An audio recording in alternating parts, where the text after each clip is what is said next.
I'm going to say that again. I want you guys to hear this. The reason why people love their stories is they've sold themselves on the story because it reaffirms their false self or that identity. Like, you do want to stop blaming yourself for anything, but along with blaming anyone and everyone else. Like, so I'm not saying just you beating the shit out of yourself, but here's why I want to say this, okay? Like, that one habit, and it's not your fault, right? Like, you probably come from a whole family who does that. Is that right? Like, it's not, yeah, like yeah, like, it's not like that just came out of nowhere. And yes, you do have an original core trauma that then justifies why you do the behavior, but you witnessed that behavior, and it was modeled to you, and you absorbed it and internalized it, even though it's not your behavior. So the first thing that I would do on that is I would pull up and out and I would look lovingly. Behavior did I take this on? Like, even if it's your mom and your dad, but I would first acknowledge whose behavior is this? Like, I would, and I would separate it as like an identity out here. Like, because what you want to do with that behavior is you want to look at it and go, wait a minute, what happened? Like, and I'm not making a big deal out of it because we're not staying in the story of it. But what I want to do is first recognize, like, when did I even choose that? If I remember choosing it, like, oh, it happened when this situation happened and I started behaving like that. Like, if you can recognize the beginning of the pattern, then I would go clear that one event to even make it more solid as to why you're no longer going to be that identity. But here's where I'm going with that, right? Because when we don't blame ourselves anymore, like, we don't do it, like, we literally, we refuse to beat up on ourselves ever again. Like, the reason I'm saying that is the reason, like, what I have found is most people get addicted to the story, right? Like, let me say it a little bit differently. Like, our results will elude us when we fall in love with our stories or we sell ourselves on our stories. Because what that does, the reason why people, and this is, you're going to look lovingly at your parents, because this is why they did that. The reason why people love their stories is it reaffirms their identity or false self. I'm going to say that again. I want you guys to hear this.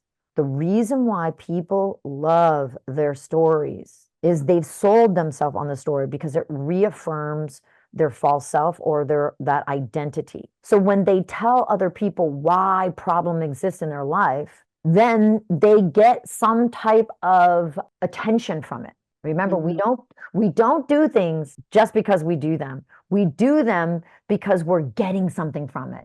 Negative attention or attention at all from a negative is better than no attention. Yeah, it's a bad habit. Right?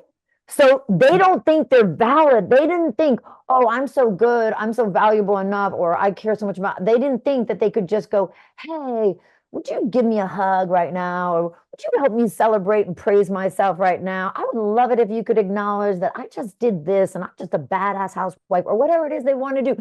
They didn't think they were good enough or that would be valuable enough. So the only way they could feel like they could get some sort of attention, which is better than no attention, is to beat the shit out of themselves. So then they would fall in love with their stories of beating the shit out of themselves, are the problems they have, the setbacks, why these things always happen to them, right?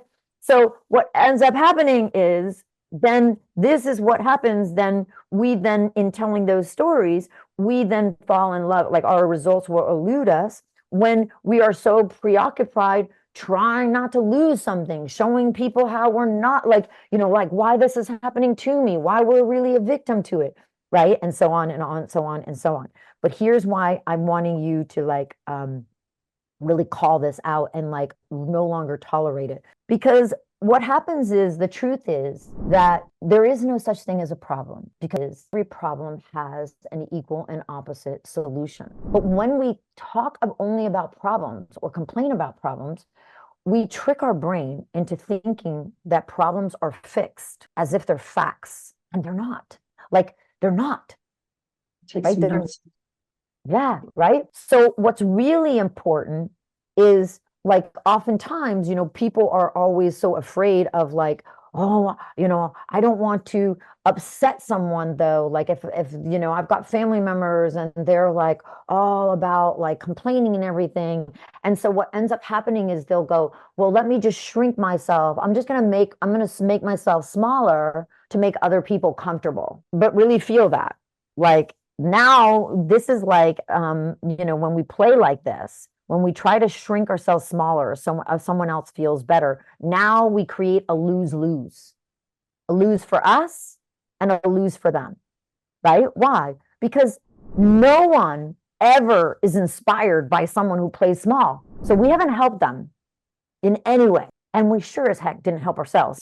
So now we got a lose-lose, right? Instead of a win-win, we've got a lose-lose, right? The real reason why people feel bad when you're winning, and the real reason why someone else feels bad watching you win is really because in you living your truth, they actually see their lies. The problem is that when you feel bad about them feeling bad, they think they're right then. Like, really feel that. If I allow people the dignity of their own life journey, right? And I really allow people the dignity of their own life journey.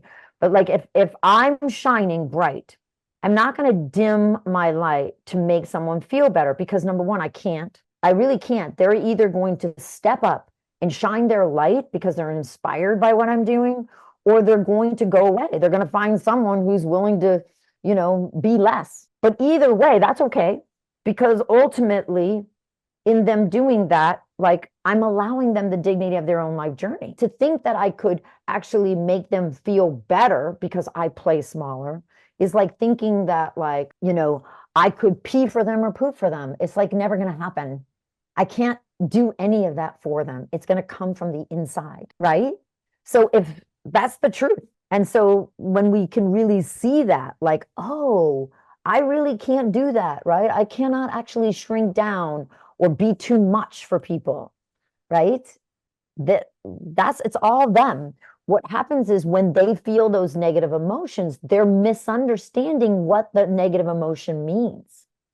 And when you don't go in it with them and feel bad, then they have to either see it like, whoa, maybe there's something I should do differently, or they go away.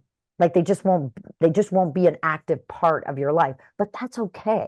That's really okay, because the people who want to shine will only praise you for your wins because they want that too. Does that make sense? Like it really is that way. People who will appreciate your too muchness is the people who actually want what you have. And those are the only people you can inspire anyway, because the other ones have to either come up to be inspired or they must go away by natural law of cause and effect, not because you're trying to push them away. This isn't about make wrong. They will literally be like, I don't know where you went. Like they just move, they just come out of your life and they don't even know why they're not in there. And it's like by natural cause and effect.